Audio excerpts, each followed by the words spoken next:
Hey guys, welcome to the Sultanpur National Park here in Haryana, India. It is one of the coldest conditions we've ever been here on this Abeer and Animals channel, and we're going to explore this national park. It is predominantly a bird sanctuary and we have come in migratory bird season, hoping to see some brilliant birds.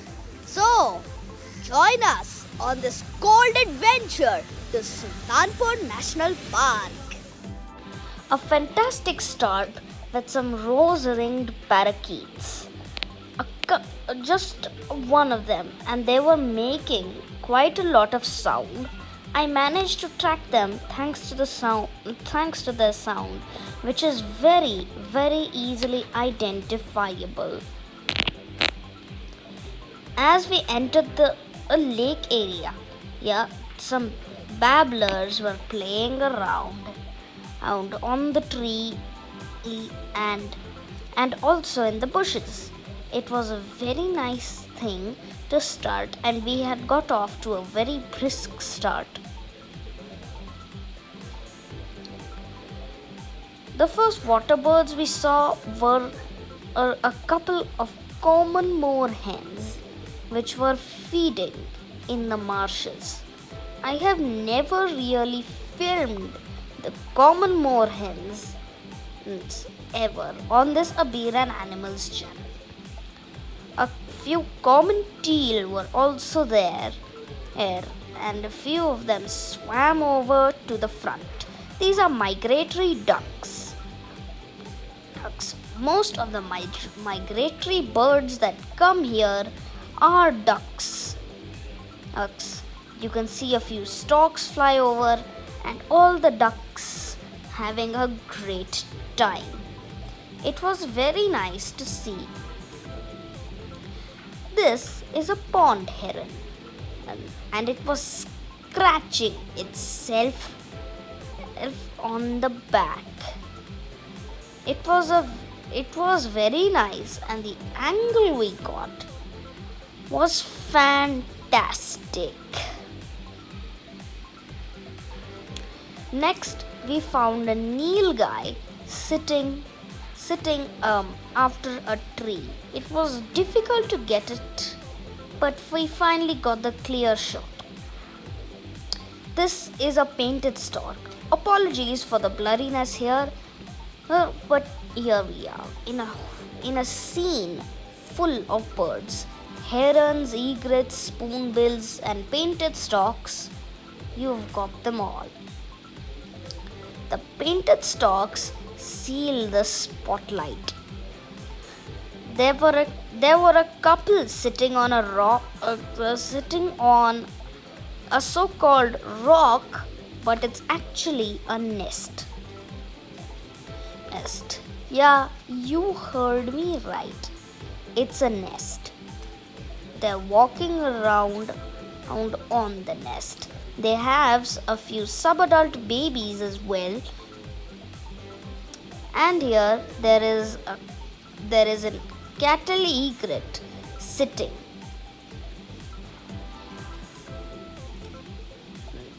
These couple of storks also have chicks who are living their first winter. Here is a Eurasian coot, which is again near a nest. Again, this migratory bird season is also the breeding season for many birds.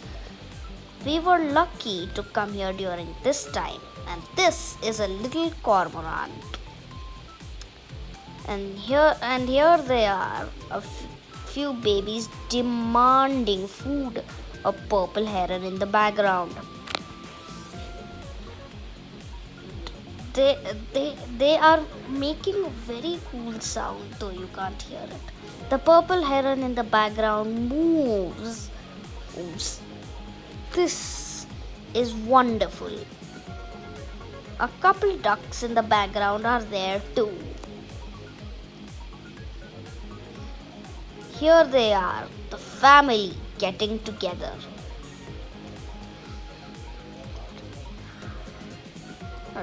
The chicks are feeding while there is a painted stork which has flew down from the nest and is now in the water feeding. You can also see a cattle egret in the background, and you can see the stork family, the stork chicks demanding for food.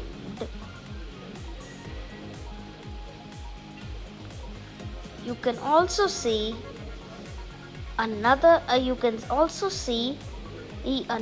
Eurasian coot which is swimming across. This too is a Eurasian coot scratching itself on the back. It is cool to see. The whole scene is brilliant, and now the whole stork family has gathered together a spoonbill next to it. This photo shows that the storks still are dull colored and haven't grown fully. A few purple moorhens or purple swamp hens are moving around, while there is a northern shoveler searching for food in an interesting way. The storks are moving, the ducks are swimming about. Lots of action is happening as a grey heron and a cattle egret switch positions. Purple heron, the correction. There is a grey heron far off in the distance. And the stork family continues to be in harmony on another hard-working day for the parents. A kingfisher and a little grebe are out searching for food, and everyone is in harmony. You can see a purple heron, cattle egret, and purple moorhen on the same nest. This is the kingfisher. This time I put my camera in binoculars to get a close-up sighting. This is, if you look closely, this photo will tell you too, is a white-throated kingfisher. And here come the storks with more food. Everyone enjoying their day very much. And off they go, demanding for some more food. Birds, almost all water birds especially, chicks, they make a sound demanding for food from their parents. To beginners, that might seem rude, but that's the way the bird world works.